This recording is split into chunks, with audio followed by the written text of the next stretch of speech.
second reading of the 2017 budget passed in Parliament with a majority of 107 votes. The priority of the country should be unification, not division, a statement from the President. The Minister of Justice says certain websites are hampering the independence of the judiciary. Sri Lanka's former ambassador to the United States, Jali Wickremasurya, remanded until the 2nd of December. Former Auditor General explains the reasons for the delay in the Audit Act.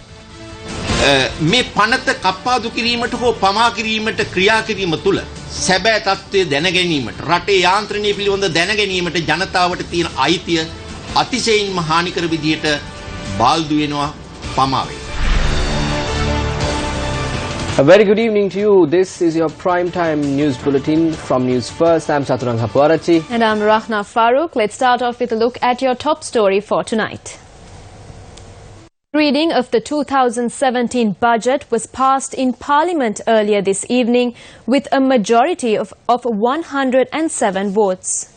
162 parliamentarians voted in favour of the budget. While 55 MPs voted against the budget, 7 MPs abstained from voting. The Tamil National Alliance or TNA, the Ceylon Workers Congress or CWC and the Elam People's Democratic Party or EPDP voted in favour of the budget.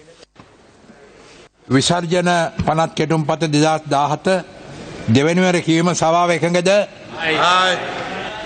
කරු අනුර කුමාර දිසානායක මැතිතුමා ඡන්දයක් අවශ්‍යයි. By name. Honorable Ranil Wickremesinghe. However, the joint opposition as well as the JVP opposed the budget. Honorable Faizer Mustafa. Honorable Bandula Gunawardena. Viruddhai. Honorable Arumugam Tondaman.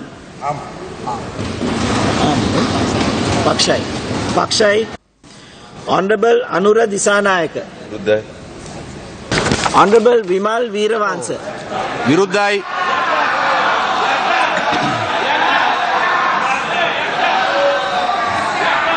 Honorable MP Mahinda Rajapaksa was not present in the House today when the vote on the 2017 budget was called. Honorable Mahinda Rajapaksa. Absent.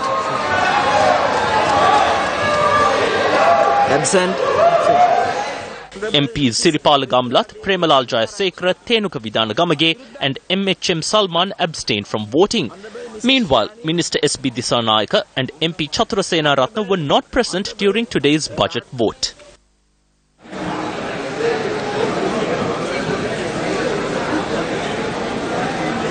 Order please.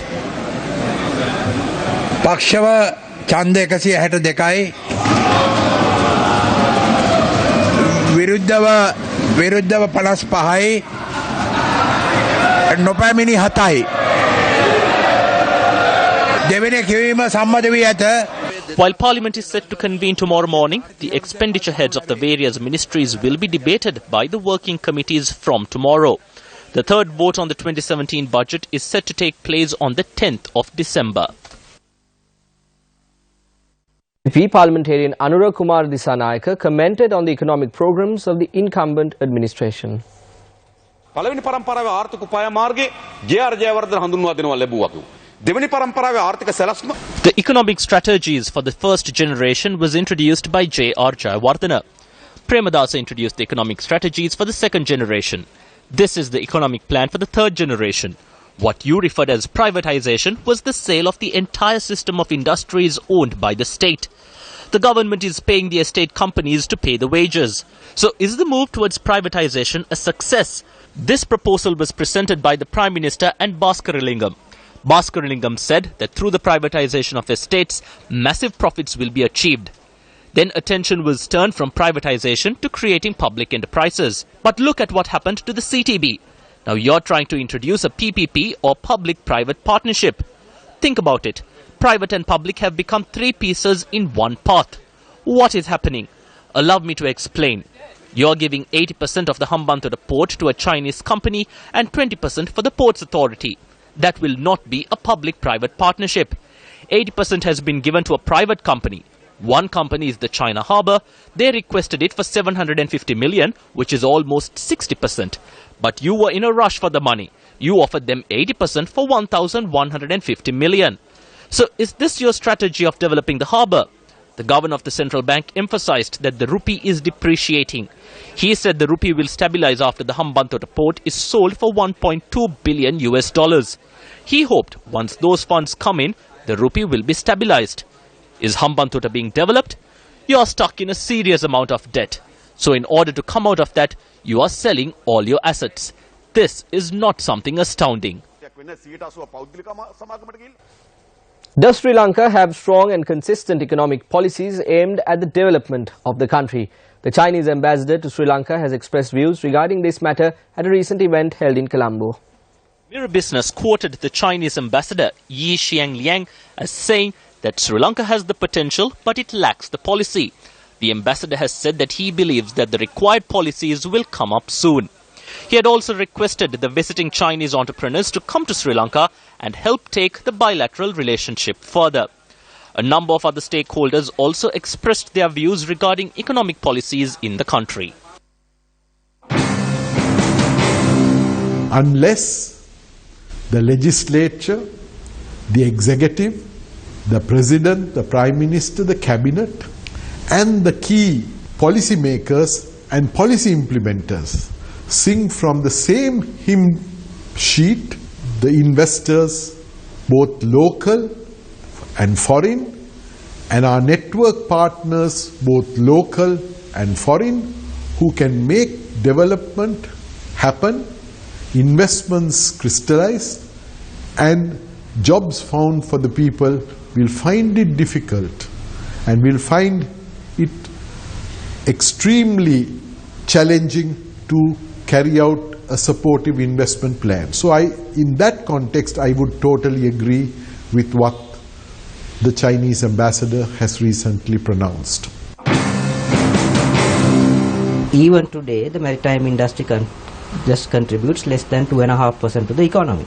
This is all because of a lack of a national shipping policy, and politicians take their own decisions to build ports, build airports without doing any strategic study, or even if strategic studies are done and given, they have been thrown away for political reasons. So the consistency is a serious problem in this country to develop, and we hope that in the future, since we have a so-called national government, within the 5 years they will put some national policies in front and take the country forward. Meanwhile, the Sri Lanka Association for Political Economy, or SLAPE, which is a body of professional economists, has written to the President, the Prime Minister and the Minister of International Trade, Malik Samaravikrama, regarding the draft national trade policy. SLAPE had organised a panel discussion regarding the said policy recently, and the association says that it was revealed that the draft national trade policy has not been guided by a solid national development vision. This industrial policy document was prepared not as a kind of a policy document, but as a kind of giving legitimacy to a car grid.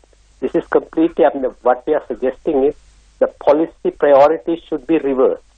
We have to start with industrial policy, then trade policy should be subordinated to it, and within which we can discuss what kind of bilateral and multilateral agreement should be and can be signed. Yes, Speaking in Parliament, a Minister of Justice, Wijayadasa Rajapaksa, spoke on the impact of websites on the independence of the judiciary.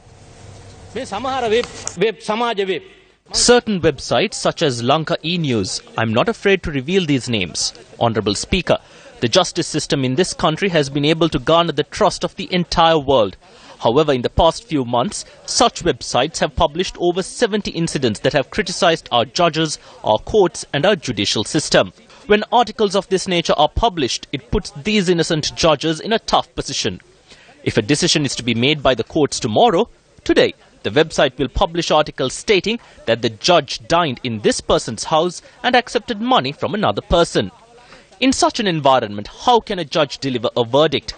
What kind of a message is conveyed through this regarding our media and our judiciary to the people of Sri Lanka and the world? What do you expect the judges to do in such instances? They do not have a platform to speak on or to hold press conferences. Then what happens to the independent judiciary that we built with great difficulty? Who operates Lanka e-News? Who is Sandruwan? He is someone who was deported from Sri Lanka. He is not a journalist. Now if MP Kehelia wants to sling mud at me, all he needs to do is to pay £100 to Sandarawan at Lanka E-News. For £100, they will do anything. Just because he is in London, he will not be allowed to do such things. Honourable Speaker, we will take steps to file a complaint citing the defamation of court and get an international warrant to be issued against him, and we will bring him down to Sri Lanka and prosecute him.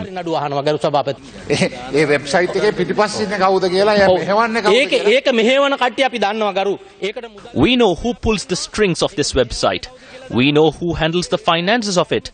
Honourable Dinesh Gunawardena has seen how there is an account number posted at the bottom of the website in the form of an advertisement requesting that funds be sent for the website.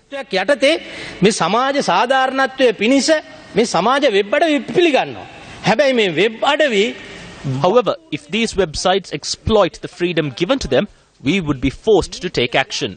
We like to remind everyone that we will not leave room for anyone to threaten the existence of this country's citizens or threaten the national security.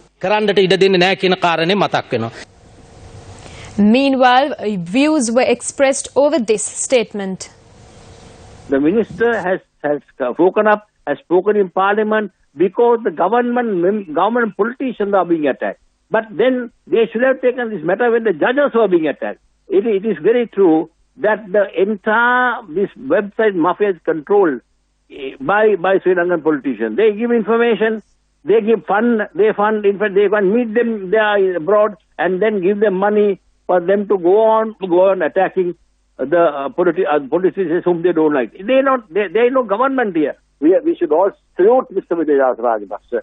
Mr. Justice was a very prominent lawyer to have come forward and decided to take the website head on. I think we must all support him. We know this is a mafia. The worst thing is this mafia wants money. So therefore we must create an atmosphere to tell the public not to believe these websites which are funded by crooked politicians in this country. The Prime Minister himself gave an example on how to strike a blow at the media. There is a side like that who strikes blows at everyone. They only agree with the ones whose ideas align with theirs. That is a mistake of the government. The other mistake of the government is they raise their voices and say that these people who post on e-news will be apprehended, that they will be brought before the law. But there is nothing to scream about. The government has rules. There are international rules. Act according to them. The government is attacking media institutions that speak against them. We ask for the law to be implemented. Now we know the perpetual treasuries, the biggest fraud of which happened under the central bank, where the governor had to go, where the governor is today charged. The parliamentary committee has established very clearly that these are fraud. And we of the joint opposition demand that all those assets be frozen immediately. Either license of perpetual treasuries be cancelled and legal action be taken to all those who are participants. The Central Bank of Sri Lanka says that the country's debt has increased by 70.1 billion rupees due to the issuing of securities including bonds for high rates. According to the latest statement released by the Central Bank, the country's debt after the first 7 months of the year stands at 9,382 billion rupees. In a report released by the Central Bank in line with the 2017 budget, it states that the country's debt stood at 8,503.2 billion rupees at the end of 2015. Thereby, the increase in debt amounts to 878.7 billion rupees as at the end of July 2016. In the report, the 70.1 billion increase in debt is attributed to the issuing of securities at high rates. මේ ගත්ත තීන්දුව తీරන වල වරදී විසින් ලැබිච්ච ප්‍රතිඵලයට වග කියන්නේ කවුද? Of these mistakes. There are many problems at the central bank. Perpetual treasuries is still on the list of 16 brokers that give out loans to the central bank. We have to be ashamed of this. After the COPE report was released, the government should have at least taken a decision to remove this company from the list of brokers until the investigations conclude. But now they have used their bank accounts for other purposes. We know that they are attempting to purchase banks using the money earned. They have begun media institutions. They have even started up print media institutions. These documents of the central bank prove that we reached a sound decision through COPE. The people expect justice. නේද? රටේ ජනතාව යුක්තිය බලාපොරොත්තු වෙනවා. Maubima and Ceylon today, two leading newspapers in the country, celebrated their 5th anniversary today. In line with the celebrations, a blood donation program was held at the National Blood Centre in Narayanpeta following religious observances. The program was organised by the Maubima and Ceylon Today newspapers in association with the National Blood Transfusion Service. This blood donation camp is themed "You Have My Blood Type." The event saw the participation of the Minister of Health Dr. Rajita Senaratne and the chairman of the Ceylon Newspapers Private Limited, Tiran Alas, and Dr. Harsha Alas. The campaign will be held till the 25th of this month at the National Blood Centre in Narayanpeta, the National Hospital, the Sri Jayawardena Hospital and 96 other hospitals across the island. Even though there are financial allocations of over 200 billion rupees for health, I cannot measure the value of this institution. If there are no blood donations, we cannot manufacture it or take it forcefully. The blood that we have here is of international standard. Internationally, the price of a packet of blood would be around 3,000 euros. We have the ability to provide any amount of blood at whatever time to whoever needs it. Think of this, 3,000 euros in rupees is a large amount. The media has a big responsibility to create a better nation. Work towards creating that better nation. Now the people live in an era where they think they can kill to earn money. Society is filled with ideologies of this nature. That is why they sell ethanol. They earn money through bonds. Then they take that money and print newspapers, commence TV stations and radio stations. Who will they attack afterwards? They will attack us. Some people call me over the phone and tell me to support everything. They support during the first round, they attack during the second. Our journey is not similar to theirs. Report these matters through your media. When we speak fearlessly, they attack us. We can bear these things. We will present our ideas without bowing our heads or being battered down with money. They print newspapers by even betting on casinos. They do various businesses and come first at the newspapers. Why? Because they want to save their businesses. They will then threaten the politicians and try to save their business. That is the situation. The Jatika Hela Urume, or the JHU, convened a media briefing today. On the 4th of January, the COPE report will be debated. In Parliament, we requested the President and the Prime Minister to take a definitive decision on this. The illicit profit of 14,000 billion recorded by perpetual treasuries being invested in various sectors must be prevented. That sum can be termed as one that was looted from the Treasury or the Ministry of Finance. The Ministry of Finance and the Treasury must take measures to reclaim those funds. Also, those accountable must be punished devoid of their positions. Strict rules and regulations must be maintained at places that issue bonds and bills to ensure that fraud committed through insider trading is prevented.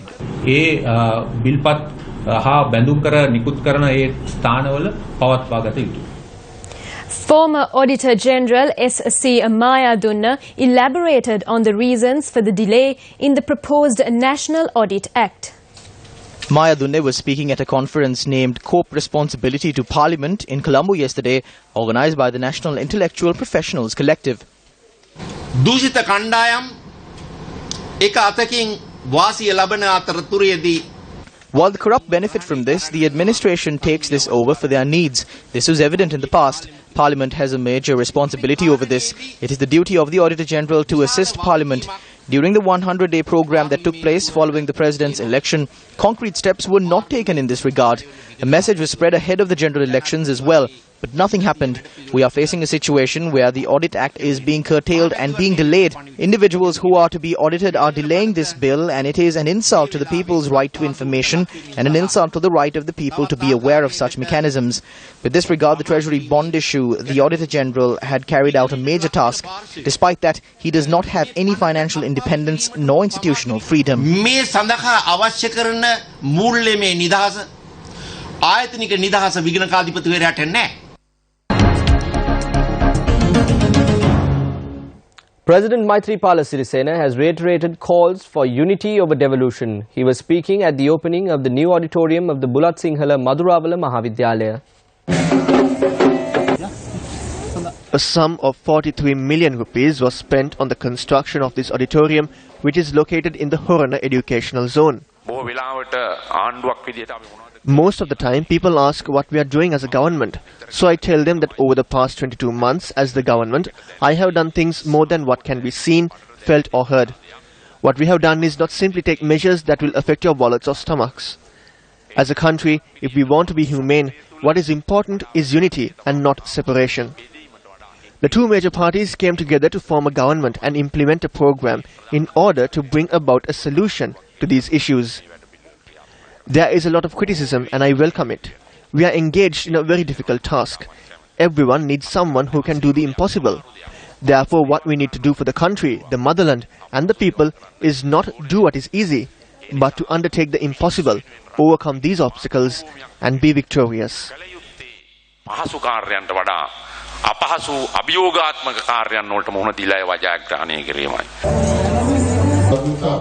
The President also declared open the Henry Jayawardena Memorial Library in Madurawala Bulat Sinhala.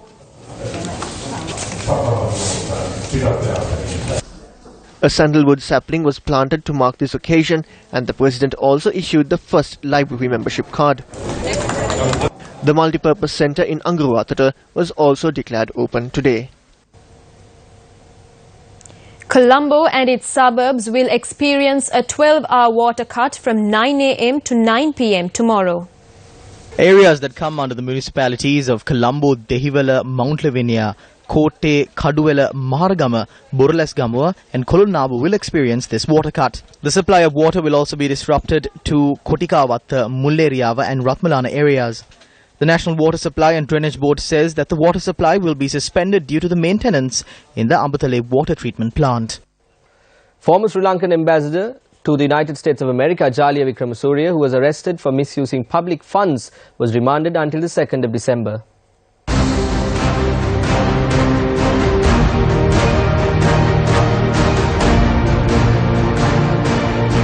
Jalia Wickramasuriya was produced before the Colombo Fort Magistrate today. He was arrested by the Police Financial Crimes Investigations Division when he attempted to travel overseas from the Katunayaka airport last evening. Jalia Wickramasuriya is being accused of misusing a portion of funds provided to purchase a building for the Sri Lankan mission while serving as the Sri Lankan ambassador in Washington. Police said that he had used $332,027 for personal use from the $6.6 million that was provided to purchase the building.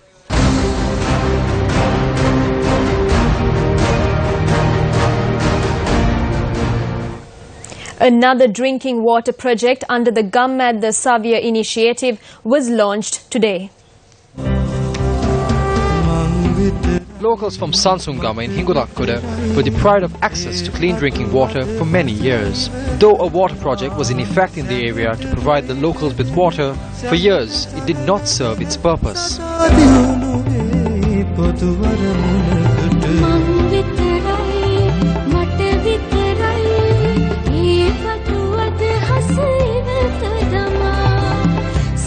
The Gammadda Savia initiative took steps to resolve this issue today.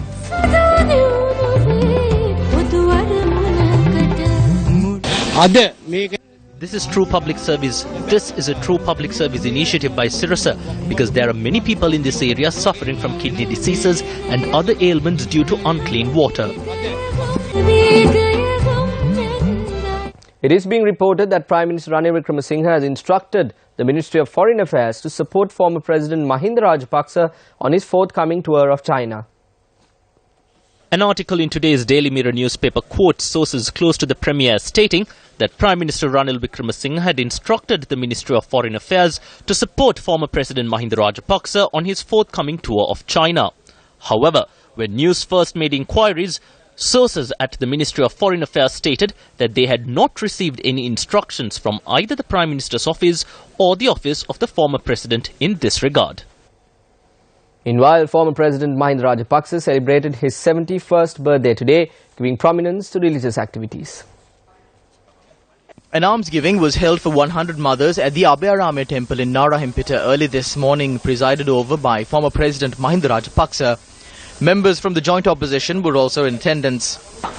Nutrition packs were distributed for 100 expectant mothers. Thereafter, Mahinda Rajapaksa spoke to reporters. අලුත් පක්ෂය ඉතින් යාලා කියන හොඳයි කියලා. නෑ ඔබතුමාගේ ඔය ඉතින් ඕන කෙනෙකුට හැකිනේ මගේ ඡායාරූපය ගන්න. මගේ ඡායාරූපය තනන්ද කාටවත් පාවිච්චි කරන්න. ඒක බලමු තාම එහෙම කරලා නැහැ. Happy birthday, former president. The monk order of the Sri Lanka Freedom Party was established at an event held at the BMICH today. General Secretary of the Sri Lanka Freedom Party, Minister Duminda Dissanayake, and several other ministers and MPs were present for the event. Monk representing all districts were present for the event. Minister Nimasiripala spoke of the new political party. The leader of that party is one who drafted the 2000 constitution as a Minister of Justice and Constitutional Reforms.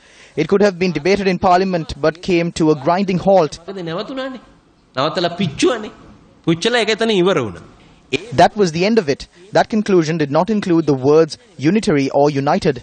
In English, it was referred to as a union of regions. That means a collective of the states. It is beyond the meaning of federalism. Such things exist in countries like Switzerland. It does not even exist in India. Persons who formulate such things are the ones providing leadership for new political parties. Minister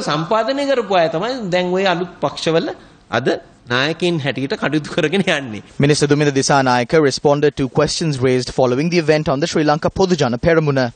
Within the SLFP headquarters, we do not speak about the new party. The restructuring of the party is taking place in a very successful manner. We are constantly engaged in discussions. Importance is not given to the party. It does not include any MPs. From the very first member of the party, everyone in there has worked against our party. They are persons who came from the UNP. They are the heads of the party. It appears to us that they are doing the bidding of the United National Party. There is no parliamentarian from the Sri Lanka Freedom Party involved in it. Speaking in Parliament today, TNA parliamentarian Mawai Senadiraja expressed these views on the budgetary allocations for the Ministry of Resettlement and Rehabilitation. There are 90,000 widows. They hope that their lands will be released to them as part of a national solution, that they will be provided with employment opportunities and that the issue of racism would end. Over 130,000 houses need to be constructed in the areas affected by the war. The damage to these areas has not been quantified as yet. The funds allocated to the Ministry of Resettlement and Rehabilitation this year are insufficient. This was the same last year as well. They speak of providing a pension to the disabled soldiers. However, there are thousands of Tamil youth who do not have a home to live in, nor do they have employment. There is no mention of this in the budget this year. As parliamentarians, we are disappointed about this situation. It is still the army that exerts control over these areas.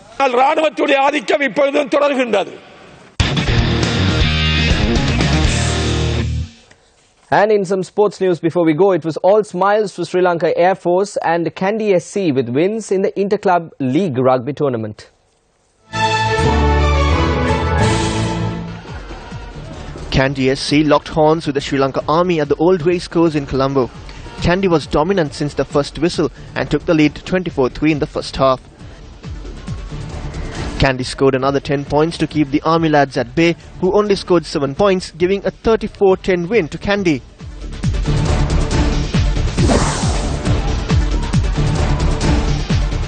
Sri Lanka Police and Sri Lanka Air Force locked horns at police grounds in Bamalapitia. The airmen took the lead 9-0 in the first half. They scored another 13 points in the second, while the Sri Lanka Police scored 12. Sri Lanka Air Force won the game 22-12.